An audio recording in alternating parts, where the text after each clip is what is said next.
consciousness in its expression as human being lives a very narrow life, very small life actually, very private. It's part of the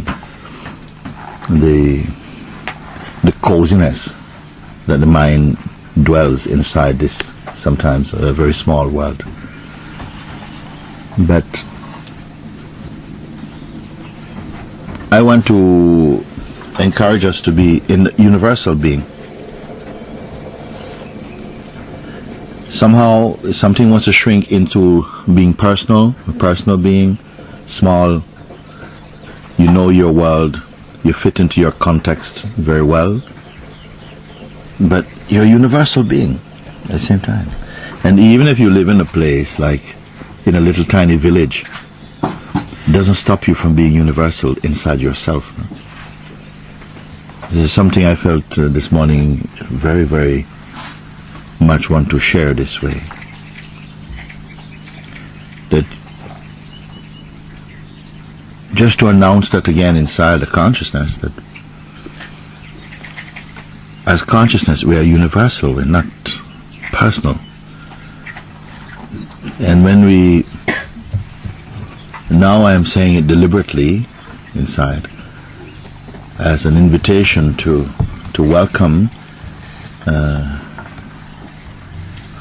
not even to welcome, but to come into your universality. Because if I say you welcome your universality, it's almost like sometimes you're welcoming from the place of still being personal. It's a very subtle thing.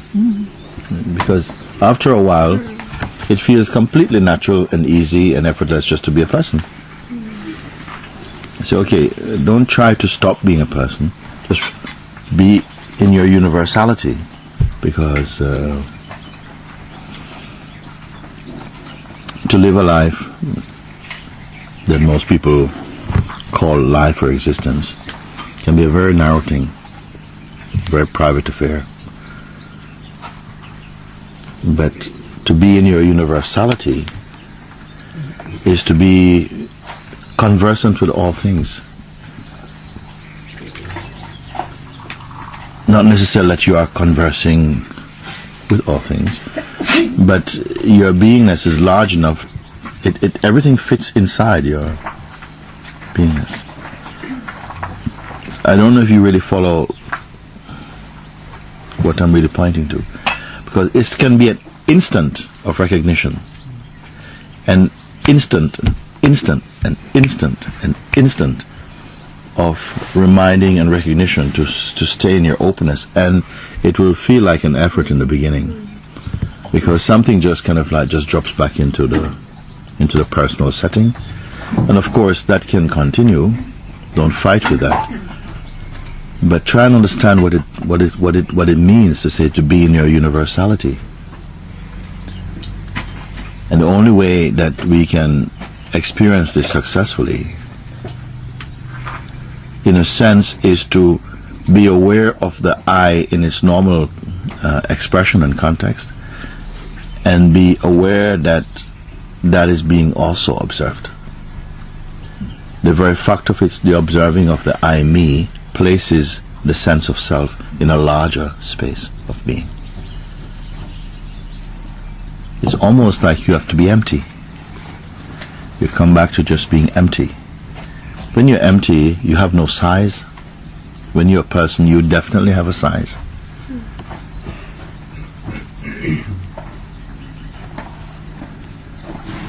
And we feel almost a kind of security in your size. But universality is more to do with consciousness. The body is not, it has a size.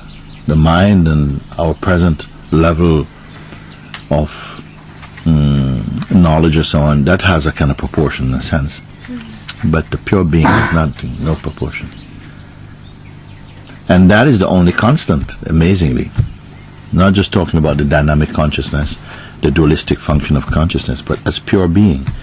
That's the only aspect, that's the only part. If you want to say, I'm using words like part, aspect, it's not this, but because language is itself so limited, we are touching words that brings a kind of limitation. But that dimension of oneself, which is entirely the only place where you are effortless. And yet, because we we come into the sense of effortfulness, of being a person into a kind of construction, it seems that we have to make an effort to be the effortlessness which we naturally are. So you see how the mistake is kept up, because constantly our self-referencing goes back to something personal. We always go back to measurements. Well, this is just how I am, and measure ourselves by our temperament and habits and conditioning, whereas all these are phenomenal to the one who sees. So this call to universality, I don't know where this will reach inside yourself and how it will manifest. But it is in somehow communicating these truths that the consciousness shakes off the littleness of being and finds the infinite space in which all things have a place. In the totality, all things have a place. In the person, not.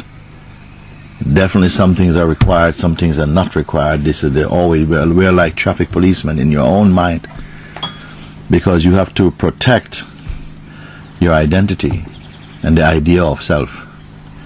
This is not so for the one who sees. For one who sees, nothing will to protect, because that which is cannot be harmed. It's like while we have a sense of being and having an existence in a body, it's that the consciousness seems to want to perpetuate that at any cost. To the point where if we had the choice to just live forever in this body, we choose yes, we think that's just such a big gift. But really, it's not the life in the body, in any particular body, that is so precious. It is the consciousness. Everything points to, if there's going to be really an evolution in the conscious being, everything points to coming back to emptiness. It's the only place where there's space. Everything is claustrophobic. As a person, we are claustrophobic. So many concerns, so many things have to be kept up, so much self-consciousness, so much, looking after this body and all of this.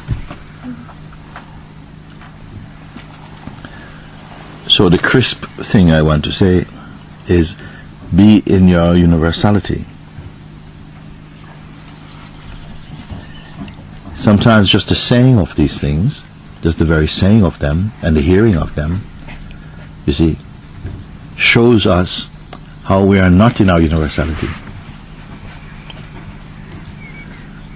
Where consciousness points attention is always into kind of like the personal projections. Don't waste time with that for a moment. Just somehow contemplate a little bit what it means to say, be in your universality. Is there something you have to do? Is it something you have to do? Or is it not just a kind of recognition that is pointing somehow to what already is, but then something feels, but how can I stay like this? This is the voice of the human, you see? How can I stay like this? And I want us to really understand what the content of this desire or prayer in the human mind is. First is the one who says this, is this what you are? Because if you identify with this is where the energy will start from. Do we see this or not? If you say, yeah, how can I stay here? Then that's where efforts are going to be made by the one who cannot stay. Cannot be consistent enough to see through its projections. We have to examine this posture, of identity. If we say you are the self, you are that, something inside says, yes, I know that I am that. But even in that moment, there's a betrayal or something. It is as though we are agreeing from the position of the person that we are the presence. But it's not. It not just is. It's like it is something like, I agree, I see, I understand this, but it's not your living truth, like not yet, or something. And as long, it's not about if you try harder and you practice more techniques. It's really, like I say, it's a twist of consciousness that removes the feeling of the belief in the one who does things. Of course, it is helpful for a while if consciousness chooses to express as a journeyer. In truth, it's simply becoming more and more refined in the mind realm. But it can go through so many variations and subtleties that so much time can pass doing that. Sometimes you think you zoom in on something, you go very, very deeply into the essence of something, and it turns out it's just into mind. You think you're going deeply into the self and stuff, but it's just going more and more in your mind. And the moment you see this, just something just drops off from this. The one that is journeying, feeling I'm journeying, I'm getting closer, I've got to get it, I've got to maybe sit more, and I'm. It's also the self, but it's the self in a state of hypnosis, sleepwalking, sleep talking, sleep living.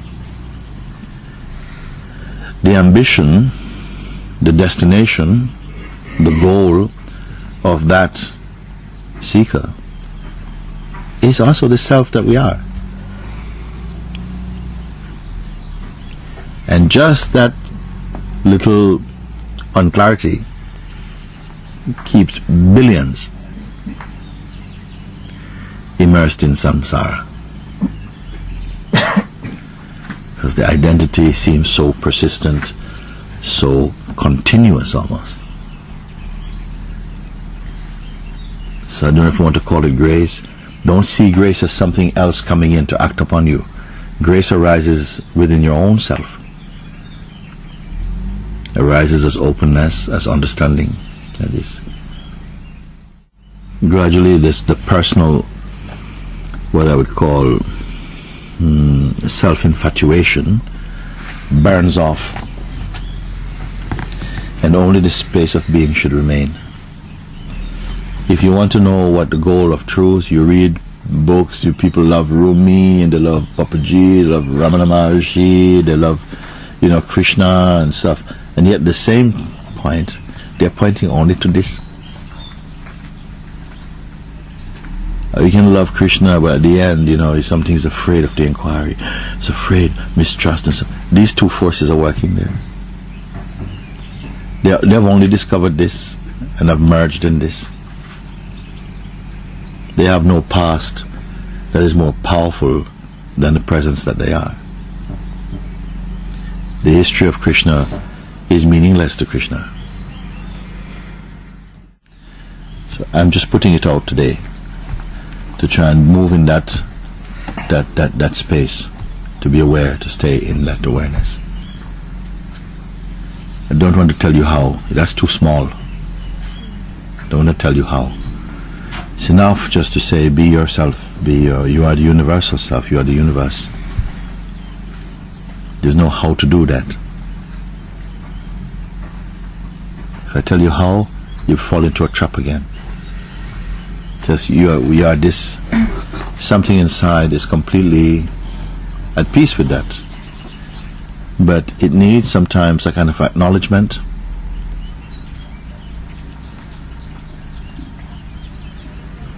And maybe I can call self-respect. Maybe I can use this term. But we can say, no, this thing where you just go right back to the dribble. But really to sit and feel that. The mind wants to piece of the action. It wants to do something. It wants to say, yes, when I do this and I do that, then I see this. No, it's already done.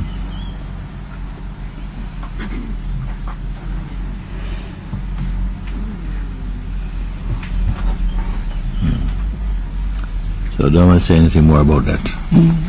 As you move about what you're doing or not doing, whatever. Because it will come a moment, a time, maybe today, maybe this morning, maybe another time, maybe another week, another month, I don't know, when you're just going to see things as they are, that you will see it from a place of emptiness, that you'll be entirely empty, but you fully are. And that's not a belief. That we are the ego is a belief. That we are the ego and the person, that is a belief, a very entrenched belief, and so entrenched that really it goes unquestioned. And then everything is going from the position of that identity. But if anything is going to be true for you, that has to get swallowed up. That you don't need the reference your mind imagines. Your life can be fully here. You will see things with the senses like everyone sees them, but they won't have that that command that they do. They're not meant to command. They are our agents, our antennas to the perceiving the world. We're not meant to be ruled by these forces, Only we have to become a person for that. First become person, then you become donkey. To your own thinking, our own thinking become like this. Every time there's an engagement on a personal level, it feels like a very big ouch. And something just wants to... If we are aware of the self, then you may enjoy the person. Because it has no threat. It's like playing with a snake that has no teeth. It's okay, it's fine. Can't do anything to you. You can give it to your children, they play with it. You see? But if you believe in this, you're carrying person, then person is going to be too much for you. After a while, it's like, oh, it's enough. Oh, I got to go. Finish. You see? So the person's sense can just be playful. It's just light for a moment, and it's nothing. It doesn't leave a bad smell. It's only when the sort of person believes in the person, carries the weight of a person. As I said before, the ego is the heaviest thing in the world. It's heavier than all the mountains put together.